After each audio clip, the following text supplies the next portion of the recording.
Assalamualaikum warahmatullahi wabarakatuh. Waalaikumsalam warahmatullahi wabarakatuh. Puji syukur kehadirat Allah Subhanahu wa taala, karena rahmat dan taufiknya lah sehingga kita sudah masuk pertemuan pertama ya untuk materi kita yang baru di bab 2, di mana sebelumnya bab pertama itu kita sudah akhiri dengan ulangan harian. Hasilnya pun juga sudah saya kirim di grup. Ya, kalau memang nanti ada yang tidak sesuatu itu tidak tuntas, nanti kita bicarakan di sekolah pada saat kita belajar luring. Nah, untuk materi kita hari ini ya. Jadi materi kita hari ini adalah materi yang baru. Bisa kalian lihat di bukunya tentang teks eksplanasi. Saya share dulu bukunya. Bukunya sudah ada di dekatnya mungkin. Silahkan buka halaman 45. Nah, di materi yang baru ini adalah materi tentang teks eksplanasi. Apa itu eksplanasi? Ya, akan saya jelaskan. Jadi eksplanasi itu berasal dari bahasa Inggris yang artinya explanation. Ya, bahasa Inggris explanation artinya menjelaskan. Kalau di bab 1 itu teks prosedur, kita menjelaskan sesuatu berdasarkan tahapan-tahapannya, ada pernyataan umumnya, ada tahapan-tahapannya, ada penjelasnya. Sekilas mirip dengan teks eksplanasi, namun wacananya yang membedakan. Kalau teks prosedur ya, tentang sesuatu yang kita urutkan berdasarkan kronologis pembuatannya. Kalau teks eksplanasi ya juga ada pernyataan umumnya, tapi wacananya berdasarkan dengan, perhatikan, fenomena atau peristiwa ini yang terjadi di lingkungan sekitar kita. Fenomena apa itu? Ya, sebelum saya jelaskan lebih jauh, untuk materi hari ini adalah mengidentifikasi informasi dan teks eksplanasi dengan indikator 1, memahami informasi berupa pengetahuan dan urutan kejadian. Nah, ini mirip dengan yang materi teks prosedur, urutan kejadian dari yang didengar atau dibaca. Kalau teks prosedur itu dipraktekkan, kalau ini didengar atau dibaca. Itu salah satu perbedaannya. Kemudian persamaannya, kita akan mencari gagasan umum, pernyataan umum, kalimat utama, dan fakta penting dalam teks eksplanasi. Oke, Nurpalilah masih bisa mendengar suara saya?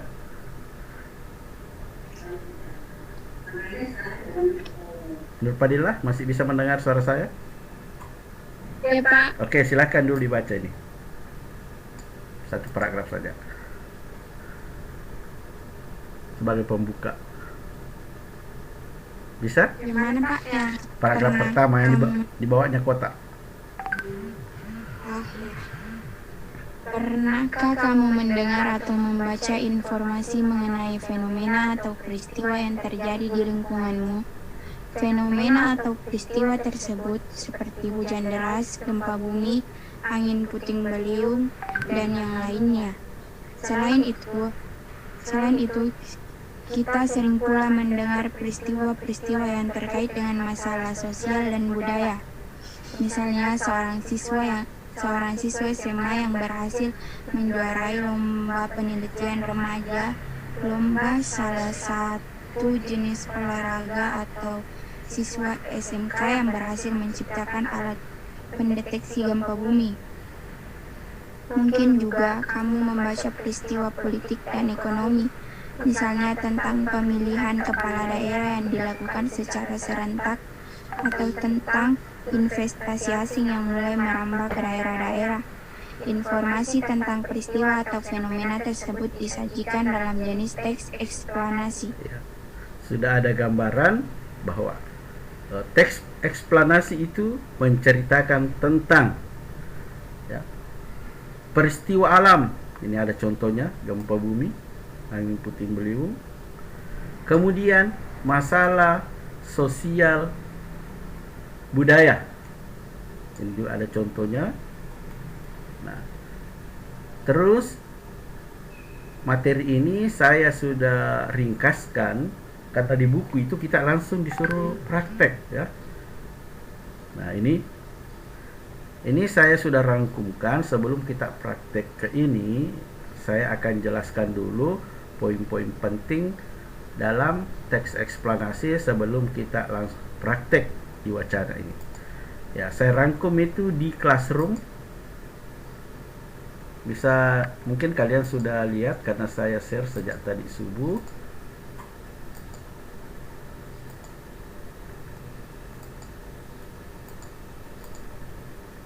Saya share dulu. Nah, ini kelihatan tidak ini di layarnya Classroomnya? Kelihatan di Pak. Kelihatan toh? Oke. Bisa jadi baca? Jelas terbaca Classroomnya? Iya, Pak. Oke. Nah, jadi teks eksplanasi itu menjelaskan proses terjadinya atau terbentuknya sesuatu. Bisa fenomena alam, sosial dan budaya. Nah, di dalam teks eksplanasi, sebuah peristiwa terjadi pasti ada sebabnya. Ya. Atau ada peristiwa lain sebelum peristiwa tersebut mengakibatkan peristiwa yang lain lagi. Bagaimana maksudnya itu? Ya, mungkin kalau ada pepatah sudah jatuh tertimpa tangga lagi. Ya, misalnya kita kecelakaan, kita sudah jatuh, terus ada orang tabrak kita dari belakang. Nah, ini maksudnya peristiwa terjadi sebab peristiwa lain sebelumnya. Ya.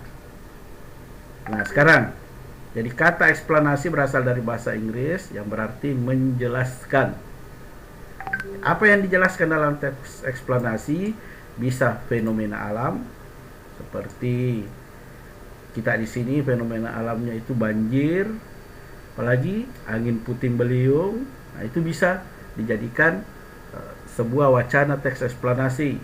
Masalah sosial, ya, masalah sosial apa yang sering terjadi kita di sini. Ya, kalau duduk-duduk Pak di Pangker biasa ada ini pengemis banyak berkeliaran, ya, bisa diangkat dalam bentuk sebuah wacana. Kemudian fenomena budaya. Ya, apa masalah budaya kita di sini? Ya, misalnya kalau umur-umur kalian itu budayanya biasa bergerombol di jalan. Nah, apa penyebab fenomena seperti itu? Nah, jadi teks eksplanasi itu berisikan paragraf-paragraf yang merupakan paparan tentang akibat sebab terjadinya suatu fenomena atau peristiwa. Jadi kalau kalian jelaskan itu fenomena tersebut, maka ada penyebabnya. Cari penyebabnya. Kenapa? Ya, kenapa fenomena itu terjadi? Nah, sekarang. Nah, di dalam teks eksplanasi itu kebanyakan menggunakan fakta. Ingat, fakta itu sudah terjadi. Fakta itu betul adanya, bukan rekayasa yang fungsinya sebagai penyebab atau akibat terjadinya suatu fenomena. Di sini dikatakan penyebab. Ya, kalau kita di sini banjir, penyebabnya apa? Tentunya hujan, curah hujan yang tinggi. Apalagi penyebabnya? Misalnya membuang sampah di selokan. Terus apa akibatnya? Ya, akibatnya tentunya tadi itu banjir. Apa yang diakibatkan oleh banjir? Ya, mungkin banyak ternak yang hanyut, Mungkin ada persawahan yang terendam, yang sudah siap panen itu harusnya dipanen, nah, itu terendam. Nah, sekarang bagaimana caranya memahami informasi dalam teks eksplanasi? Ini yang harus dipahami. Karena di soal tadi itu, di buku ini, saya perlihatkan kembali bukunya. Nah, bagaimana caranya memahami ini? Apa yang harus kalian lakukan? Ya, apa yang harus dilakukan? Ya, lihat di classroom. Saya sudah. Yang pertama, baca seluruh teks dengan seksama. Jadi, kita tidak bisa menceritakan sesuatu yang terjadi dalam wacana teks eksplanasi kalau kita tidak baca. Ya. Misalnya, kamu ingin menceritakan banjir yang terjadi di Wattae, sementara kamu tidak pernah ke sana. Bagaimana kamu mau menceritakan? Jadi, untuk membuat wacana teks eksplanasinya, ya kamu harus berkunjung dulu ke sana. Tapi kalau wacananya di buku, yang harus kamu lakukan adalah membaca terlebih dahulu. Lanjut. Pahami informasi atau pernyataan umum terlebih dahulu. Ingat, ini pelajaran kelas 1 di bab yang kemarin juga dibahas, apa itu pernyataan umum, apa itu ciri-cirinya. Ya, saya mengingatkan saja, pernyataan umum adalah pernyataan yang menjelaskan secara keseluruhan inti yang akan dibahas pada wacana itu. Terus yang kedua biasanya terletak di awal paragraf, biasanya menggunakan kata merupakan, adalah, yaitu. Nah, itu ciri-cirinya. Saya tidak usah lagi berpanjang lebar. Pahami informasi penjelas. Contoh, banjir. Kita buat dulu pernyataan umumnya. Banjir merupakan fenomena alam yang sering melanda Kabupaten Sidrap. Nah, apa informasi penjelasnya? Ya, kita bisa perjelas. Banjir tahunan, apa penjelas pertamanya? Ya, kita bisa sebabkan dulu akibatnya. Bisa juga kita jelaskan penyebabnya. Ya, misalnya kita perjelas banjir yang terjadi di Sidrap biasanya pada bulan Desember. Nah, itu penjelas bahwa banjir itu, kalau mau lihat banjir di Sidrap biasanya terjadi di bulan Desember sampai Maret. Ya, Desember, Januari, Februari, Maret. Nah, itu contoh informasi penjelas. Pahami kesimpulan yang berada di bagian akhir paragraf. Ya, di bagian akhir paragraf maksudnya di sini. Nah, itulah tadi mengenai banjir yang sering terjadi di Sidrap. Penyebab utamanya adalah curah hujan yang tinggi.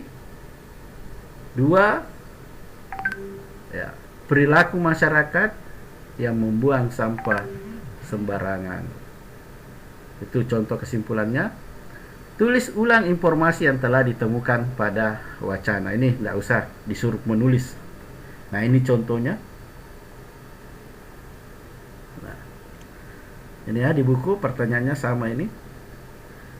Apa yang menjadi dasar, ya, jika teks tersebut dinamakan teks eksplanasi? Ini silahkan dicermati. Jawabannya saya sudah kirim di classroom. Saya sudah kirim juga di WhatsApp nanti. Nah, sekarang unsur pembantu teks eksplanasi ialah pendahuluan, perincian. Oke, saya kira ini bisa dibaca. Tadi ini juga saya sudah jelaskan. Hubungan kausalitas. Sebentar kita bahas lebih dalam ini. Apa itu kausalitas? Ya, hubungan sebab akibat. Nah, sekarang bagaimana caranya menemukan gagasan umum?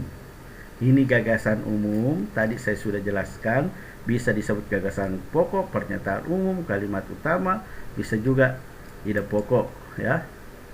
Penjelasannya harus disampaikan di awal ya, maksudnya tadi itu di awal paragraf. Pernyataan umum bisa berupa penjelasan mengenai kegiatan, hal maupun benda ya. Hal tadi yang saya jelaskan. Hal apa? Hal tentang banjir. Banjir merupakan fenomena alam yang sering terjadi di Kabupaten Sidrap ya. Jadi pernyataan umum merupakan inti yang terkandung dalam sebuah paragraf. Artinya sebuah paragraf bisa dikembangkan berdasarkan gagasan umum. Apa pengembangannya? Ya, itu tadi ya, bisa diperjelas lagi, kemudian dibuatkan kesimpulan. Kemudian gagasan umum itu biasanya terletak di awal, sudah tadi. Kemudian dalam kalimatnya menggunakan kalimat deskripsi ialah, adalah, kata ialah, adalah, yaitu merupakan.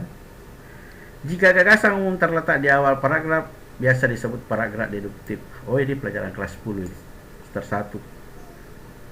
Nah, contoh ini Muhammad Jaharus bisa membacakan ini contoh 1. Muhammad Jaya? Iya Pak, contoh 1. Ya. Dampak merebaknya penyebaran virus sindrom pernapasan akut parah. Severus respiratory syndrome SARS dari negeri jiran Singapura mulai mengancam bisnis perhotelan di Batam.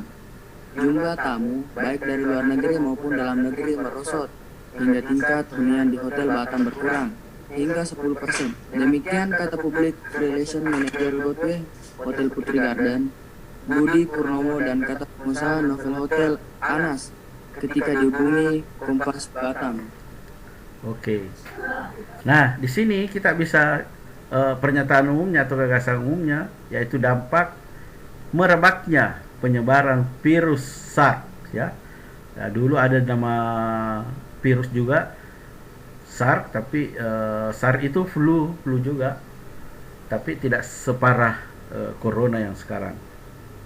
Nah, di sini dikatakan dampak penyebab virus SARS dari negeri jiran Singapura mulai mengancam bisnis perhotelan ya. Jadi kalau disingkat ini, kalau biasanya dalam bentuk soal biasanya itu disingkat, dampak merebaknya virus SARS terhadap bisnis perhotelan.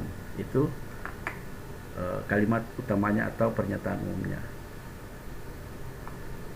Nah, jika gagasan umum terletak di awal paragraf, tadi itu disebut deduktif, sedangkan kalau akhir disebut induktif. Ini ada contoh lagi, silahkan dibaca di classroomnya. Tadi sudah ada contoh 1 karena kita dibatasi waktu. Nah, sekarang menemukan gagasan dalam bentuk fakta. Nah, contoh ya, terjadi kecelakaan di depan SMA Negeri 2 Sidrap. Apa faktanya? Ya, faktanya ada korban, ada helm, ada motor, ada orang lalu lalang. Nah, itu datanya dalam bentuk fakta. Di sini fakta adalah sesuatu yang nyata, benar-benar terjadi. Apa ciri-cirinya? Fakta bersifat objektif. Ya, objektif artinya apa adanya. Tadi ada kecelakaan. Ada korban tergeletak ya. Tergeletak tidak ada yang mau tolong. Ada helmnya. Tidak disingkirkan motornya juga. Sudah atau sedang terjadi. Ingat, fakta itu kejadiannya bisa sedang berlangsung ya, atau memang sudah berlangsung. Memiliki data yang akurat. Maksudnya ya, ada waktunya kapan kejadian kecelakaan. Oh, jam 9 tadi di depan SMA. Tanggal ya pasti tempat peristiwa di depan SMA 2 Sidrap. Bisa dibuktikan kebenarannya. Ya, bagaimana cara membuktikannya? Ya, kalau kecelakaannya baku tabrak, bagaimana cara membuktikannya? Cari pelakunya, cari saksinya.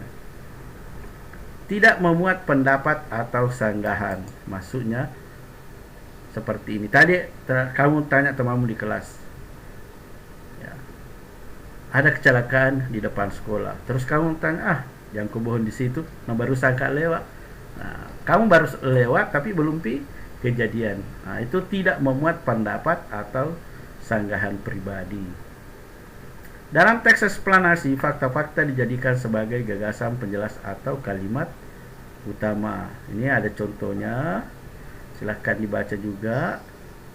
Nah, sekarang bagaimana cara mengembangkan teks eksplanasi, yaitu dengan pola sebab akibat.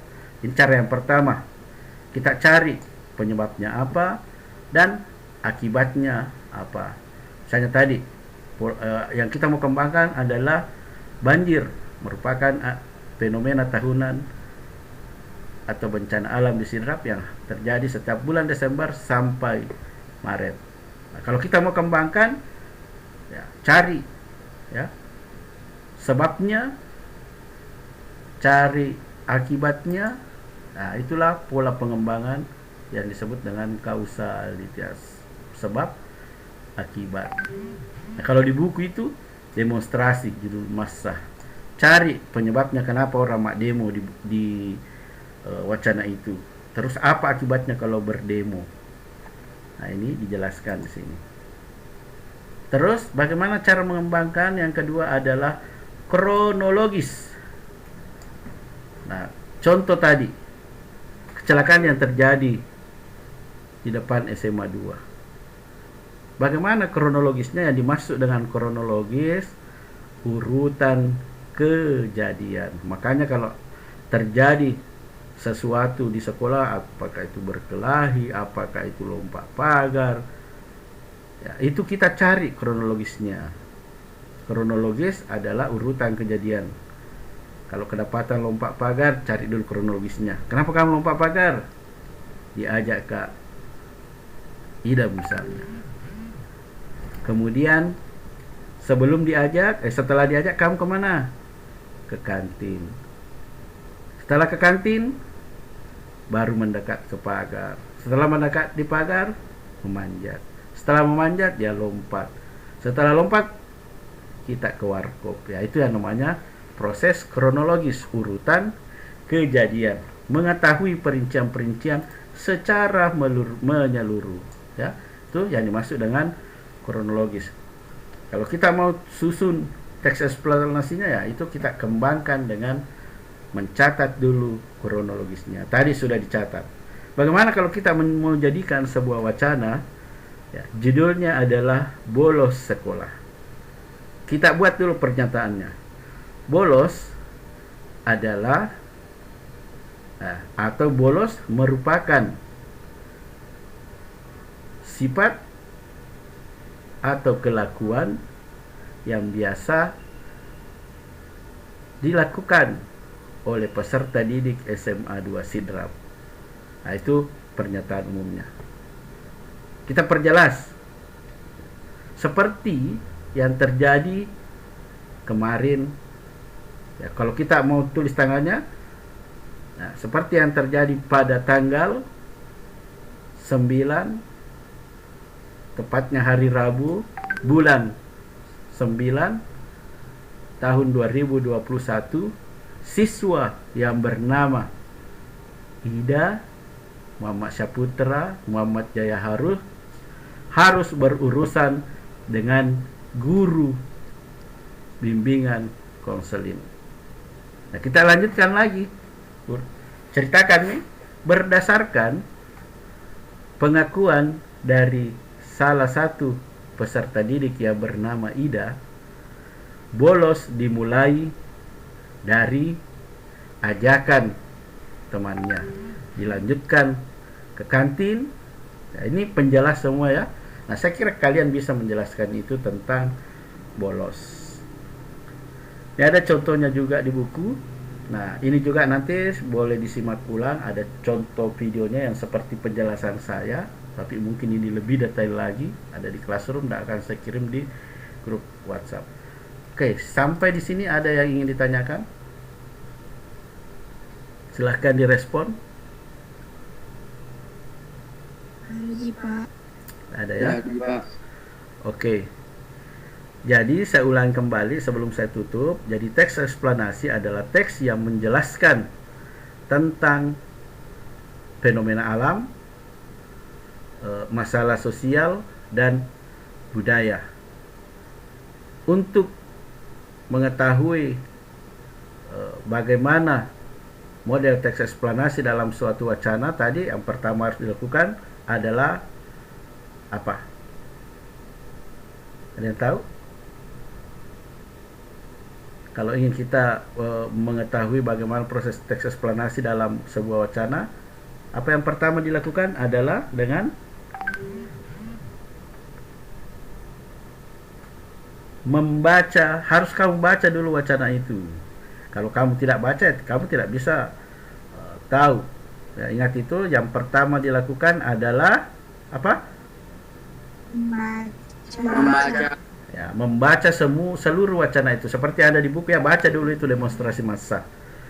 Nah, kemudian kalau ingin membuat sebuah teks eksplanasi, mau bikin sendiri, kalau dibuka kamu tidak bikin. Kalau mau bikin sendiri, apa yang harus dilakukan? Ya, bisa dengan cara mencari sebab akibatnya kejadian yang ingin ditulis teks eksplanasinya. Bisa juga dengan mencari urutan kejadian atau kronologis. Oke, saya kira untuk pertemuan kali ini cukup. Hadir 18 orang, Farham baru bergabung. Silahkan nyalakan kameranya, baru saya absen. Kalau tidak nyala itu biasa double atau tidak terabsen, bingung nih.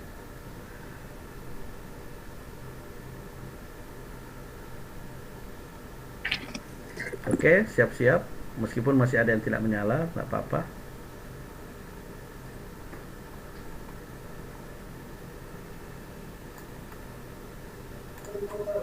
Oke, saya ucapkan kehadirannya 18 orang berhasil masuk.